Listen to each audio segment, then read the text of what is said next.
Muy bienvenidas todas y todos a este espacio de entrevista Entendiendo la Educación.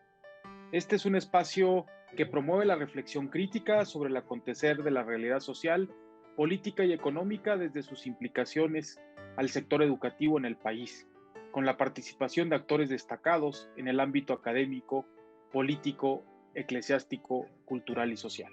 El día de hoy nos acompaña el doctor Gibran Rubio Quintares, quien tiene una experiencia muy valiosa. Muchas gracias, Gibran, por acompañarnos y por compartirnos tu experiencia. Pues ya tienes un doctorado muy valioso en medicina por la UNAM y una experiencia también postdoctoral en Alemania.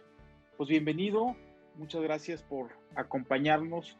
Y nosotros te quisiéramos preguntar precisamente sobre la experiencia del regreso a clases en Alemania, cómo ha sido, cuáles han sido los elementos de previsión para el regreso a clases, ¿no? ¿Cuáles son las indicaciones más comunes, diferencias con México? En fin, sobre todo nos interesa ahora en el contexto en el que regresamos a clases, con muchos temores, porque aún va un porcentaje pequeño de personas vacunadas, poco más de 20% de las personas adultas, y eso todavía trae muchos riesgos a las familias.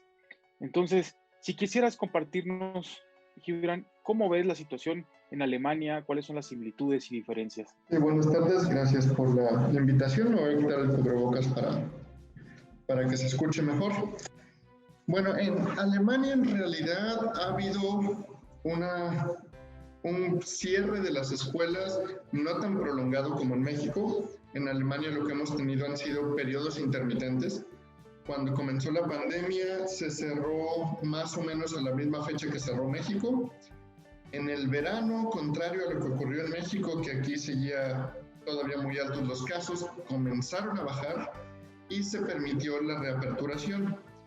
Posteriormente, en Alemania hubo una segunda ola muy fuerte, entonces en diciembre, cuando se fueron de vacaciones de nuevo los niños, ya no se les permitió regresar, se volvió a abrir hasta marzo y después se volvió a cerrar en abril porque tuvimos una tercera ola peor que la segunda. Y apenas la semana pasada o hace 2 semanas volvieron a empezar a abrir las escuelas. Entonces ha sido un periodo de intermitencia que ha estado dirigido principalmente por la prevalencia, muy similar a lo que ocurre aquí en México. Y en cuanto a las medidas y el comparativo con México, digo, México apenas va a ser el regreso, entonces no están las medidas, digamos, montadas ya como para poder hacer este comparativo. Las conozco, las que se están previendo, y son muy similares a las de Alemania. Es decir, filtros escolares, filtros en casa, si el niño tiene síntomas, que no acuda a la escuela. En Alemania sí se usan grupos reducidos, pero son de la mitad de los alumnos, niños menores de 6 años, que en Alemania van a algo que se llama kitas, que son como una combinación entre guardería y jardín de niños, porque en Alemania los niños no tienen clases como tal, no tienen nada educativo hasta que entran a primaria. Ellos no llevan cubrebocas porque se considera en Alemania que sería muy difícil realmente mantenerlos con el cubrebocas puesto, ni existe la cuestión de la distancia en esas edades. Ya cuando entran a primaria, que es algo más educativo, más escolar, entonces sí ya se hace esta separación de distancia, cubrebocas. Otras medidas que se han planteado aquí en México, que son las mismas en Alemania, son salones ventilados. Sabemos la diferencia climática que existe entre México y Alemania. En Alemania durante el invierno es imposible tener las ventanas abiertas, el frío es excesivo. Entonces lo que se ha recomendado es que por lo menos cada hora, 15 minutos, se abran las ventanas y las puertas para que se ventile y después se vuelven a cerrar. En México creo que tendríamos el caso contrario, que es el calor.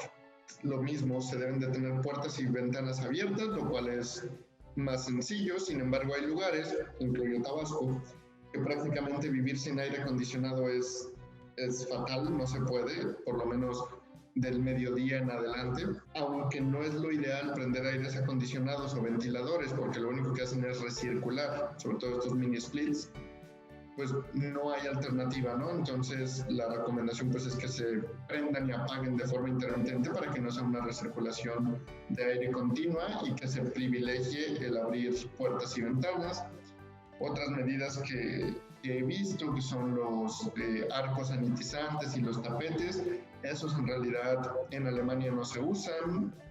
Se usan en tiendas y demás, pero ha caído mucho en desuso porque no hay una verdadera razón, a menos que sea un jardín de niños donde el niño se va a estar arrastrando y demás, pero sanitizarse la suela de los zapatos no tiene mayor sentido, y los arcos sanitizantes tampoco hacen mucho sentido.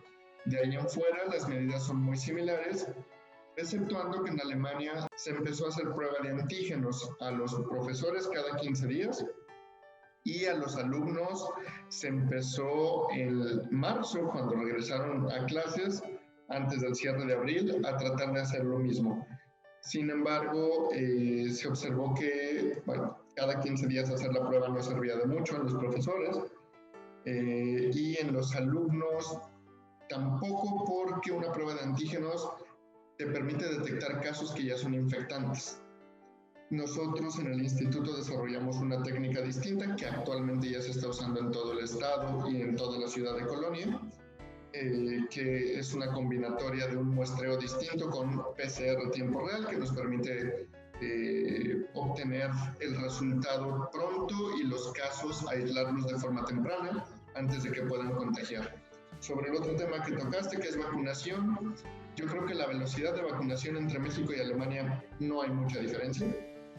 Incluso en cuanto a edades, a grupos etarios, Alemania se puede decir que va incluso un poco más lento que México, quizá por la cantidad de población que tiene mayor en esos grupos que México, pero por ejemplo aquí se acaba de iniciar ya mayores de 40 años.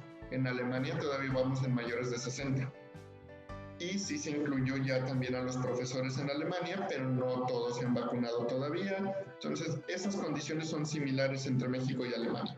Gibran, ¿es suficiente que se encuentre el semáforo en verde para regresar a clases?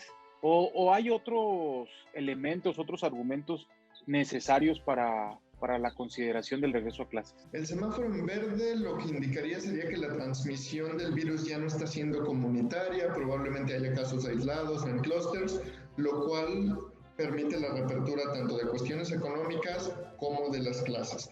¿Cuál es el riesgo con las clases? Y te lo puedo decir por experiencia en Alemania, no es que se infecten los niños dentro de la escuela. Generalmente todas las infecciones que hemos detectado son que vienen de casa. El riesgo es más que nada la movilidad general. Somos muchísimos las personas que en México siguen siendo estudiantes, por eso la determinación de cerrar las escuelas fue muy buena, porque bajó de golpe la movilidad. Sin embargo, a la hora de la reapertura va a haber mayor movilidad. Esto implica un riesgo, por eso semáforo verde es ideal para el regreso a clases y para el intento de la reapertura, porque también existen estudios que se han hecho en países con mucho mayor acceso a internet, a tecnología y demás, y que son de un estado socioeconómico mucho mayor, como Holanda, en el que compararon el periodo en el que no fueron a clases con exámenes posteriores al periodo y previos al periodo de años atrás, contra el año de la pandemia, y el porcentaje de aprendizaje o el aprovechamiento que tenían los niños bajó en un 50%. Eso, sumado a la falta de interacción social que han tenido los niños, está causando estragos en la población infantil, y yo considero que sí es muy importante el regreso a clases. Yo creo que lo más importante es recordar cómo se transmite el virus. El virus simplemente se transmite por vía aérea, por contacto directo de estar platicando con alguien, gritando, cantando, etc. Esa es la principal vía y es la más fácil de contagio. De ahí es el tocar superficies contaminadas y tocarme los ojos, la nariz o la boca. Fuera de eso no hay forma de contagiarme, pero debemos recordar que el 90% de la población menor de 12 años y hasta el 80% de los adultos son totalmente asintomáticos. Y algunos presentarán, sobre todo en niños, síntomas muy leves que se pueden confundir con otra cosa, que durarán un día, un par de horas cuando mucho, y no va a ser posible detectarlos en estos filtros. ¿Has encontrado algo que debiéramos tener mayor cuidado en México en este regreso a clases? Aquí en México los protocolos, hasta donde yo los conozco, están bien aplicados.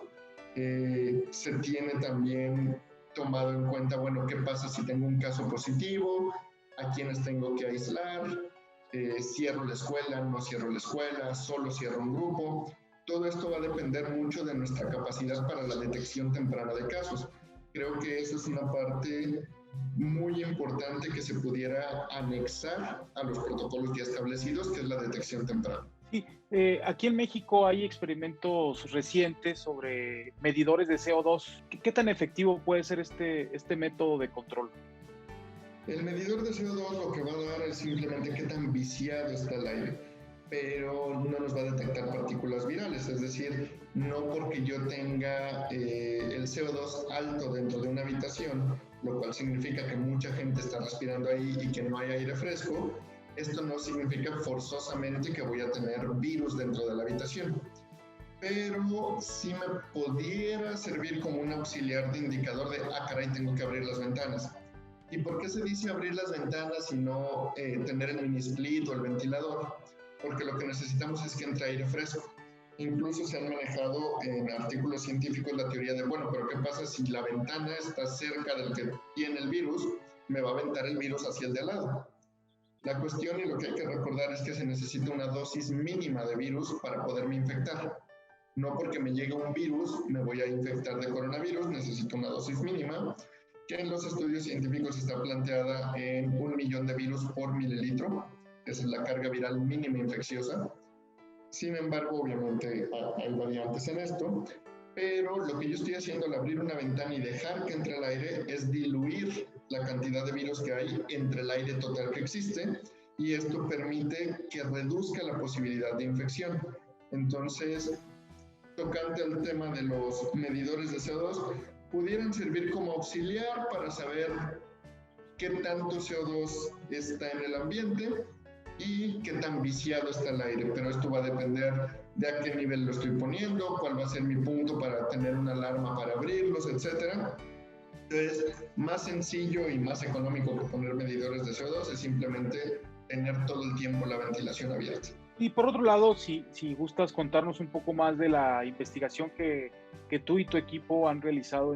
Bueno, esto empezó en el Instituto de Virología de la Universidad de Colonia, que es donde estoy actualmente, por petición expresa de que necesitábamos una prueba para niños, que fuera sencilla, que fuera fácil de hacer y que el niño no le tuviera miedo. Entonces, pensando en todo esto, estuvimos primero evaluando reportes que ya había de que el virus era detectable en saliva. El problema con usar saliva es que si yo voy a escupir en un vasito o en un tubito, voy a generar aerosoles y mi riesgo de transmisión aumenta. No mucho, pero aumenta. Entonces estuvimos pensando, bueno, ¿y cómo lo podemos hacer para evitar ese riesgo?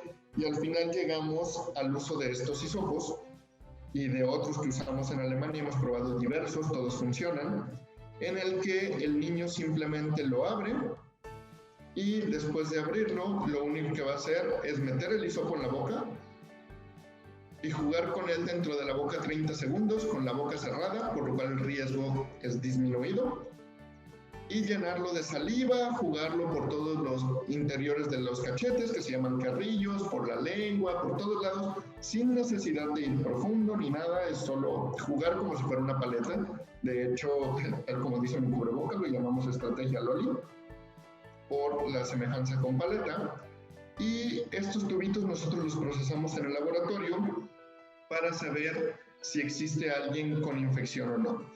¿Qué características se necesitan? Que esta prueba sea hecha por la mañana, previo al aseo bucal, previo a la ingesta de líquidos o de alimentos.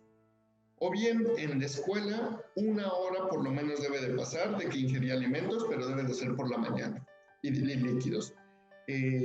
Esta estrategia la empezamos a validar en Alemania, tuvimos un piloto con 2 guarderías, después aumentamos a 70 guarderías y en ese inter estuvimos validando también la prueba con niños y adultos, tanto en Alemania como en México, que es el doctor Jesús Arturo Ruiz Quiñones, tuvo a bien fundar en el hospital donde él labora, que es el Hospital Juan Graham, el Hospital Regional de Alta Especialidad aquí en Villahermosa, Tabasco, un centro de investigación en enfermedades tropicales y emergentes. Hablé con él y decidimos hacer la validación a la par en México y en Alemania, conjuntamos los datos y llegamos a la conclusión de que la técnica funciona, prácticamente somos igual de sensibles y de específicos que un PCR, porque se hace por PCR, somos mucho mejor que una prueba de antígenos. Y posterior a todo esto, ya en Alemania se estableció en toda la ciudad de Colonia como prueba para todas las guarderías y jardines de niños, que son estos kitas, y todas las escuelas de nivel primaria y secundaria. Estos fueron alrededor de 700 kitas y recientemente, empezando en mayo, se autorizó ya que en todo el estado de Nordrhein-Westfalen, en todas las escuelas, se haga la prueba. Esta prueba se hace 2 veces por semana con todos los niños y profesores y se procesa en los diferentes laboratorios universitarios y de hospitales, incluso laboratorios privados llegan a participar acá en Alemania, ya que una vez que se hizo esta prueba de validación en el laboratorio del doctor Quiñones con el apoyo del director del hospital, el doctor Víctor Narváez Osorio, se gestionó con el gobierno del estado y obtuvimos el apoyo del licenciado Adán Augusto López Hernández, quien es el gobernador. Se trabajó también a través de él con la doctora Egla Cornelio Landero, que es la directora de Secretaría de Educación Pública, la Secretaría de Educación aquí en Tabasco, y en Secretaría de Salud con el doctor Manuel Pérez Lanz, que es el subsecretario de Servicios de Salud.